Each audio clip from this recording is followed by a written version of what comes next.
Oke teman-teman, di sini akan saya tunjukkan bagaimana cara mengetahui coolant yang dalam tanda kutip itu palsu dan asli ya teman-teman. Nah, palsu ini bagaimana maksudnya? Sesuai video saya sebelumnya, palsu itu dimana coolant tersebut hanya air bercampur dengan pewarna saja. Nah, itu sangat tidak direkomendasikan. Nah, ciri-ciri yang pertama itu coolant tersebut biasanya cenderung lebih rendah harganya dari coolant yang sudah tersebar di beberapa lapangan atau toko ya teman-teman. Yang kedua, coolant tersebut biasanya cenderung ketika kita pegang ya teman-teman teksturnya. Nah ini di mobil saya teman-teman, sistem pendinginan saya seperti ini ya teman-teman. Radiatornya tidak berkarat sama sekali seperti ini. Nah ini saya pegang teman-teman, saya pegang. Nah dia sedikit licin dan juga beraroma sedikit agak seperti gosong ya teman, cuman tidak terlalu menyengat dia. Nah ini seperti ini. Ini real saya pegang, coolant dalam keadaan dingin, mobil tidak saya nyalakan. Nah seperti ini, dia cenderung agak licin teman-teman, kayak ada minyaknya seperti itu, tidak keset. Nah kalau air coolant yang bercampur dengan pewarna saja, biasanya dia ketika dipegang seperti ini teksturnya lebih licin, lebih keset dalam artian tidak ada unsur minyaknya. Nah minyak ini salah satu yang terkandung dalam coolant itu yaitu ada glikol dan juga aditifnya. Yang ketiga ini memang sedikit ya teman-teman, kita perlu eksperimen dalam hal pengecekan ya teman-teman, menggunakan alat, yaitu menggunakan alat refraktu, dimana refraktu ini mengukur kadar glikol maupun kadar coolant itu dibagi dua ya teman-teman, ada yang water based, ada yang mengandung glikol. Nah seperti itu.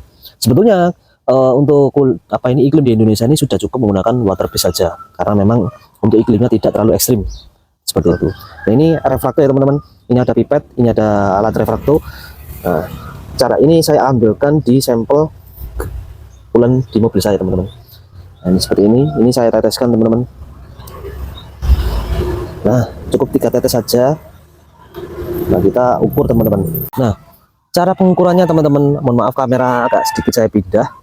Nah ini bisa dengan kita teropong seperti ini ya teman-teman, seperti teropong ya teman-teman. Nah seperti ini. Ini di mobil saya kurang lebih coolantnya 24% terkandungnya, jadi masih sangat layak pakai seperti itu. Coba saya perlihatkan teman-teman di kamera. Nah seperti ini teman-teman, kelihatan ya di kamera, tidak sampai 24% tapi masih sangat layak digunakan. Nah seperti ini ya teman-teman, coba kita tes menggunakan refraktor. Kita akan buka semua tutupnya. Ini salah satu contoh eksperimen ya teman-teman, kita buktikan supaya tidak ada dusta di antara kita. Kita teteskan 1, 2, 3. Nah coba kita perlihatkan di kamera. Bentar teman-teman, kurang pas. Nah kelihatannya teman-teman 0 seperti itu. Kalau sudah begitu yang jelas 0 ya teman-teman.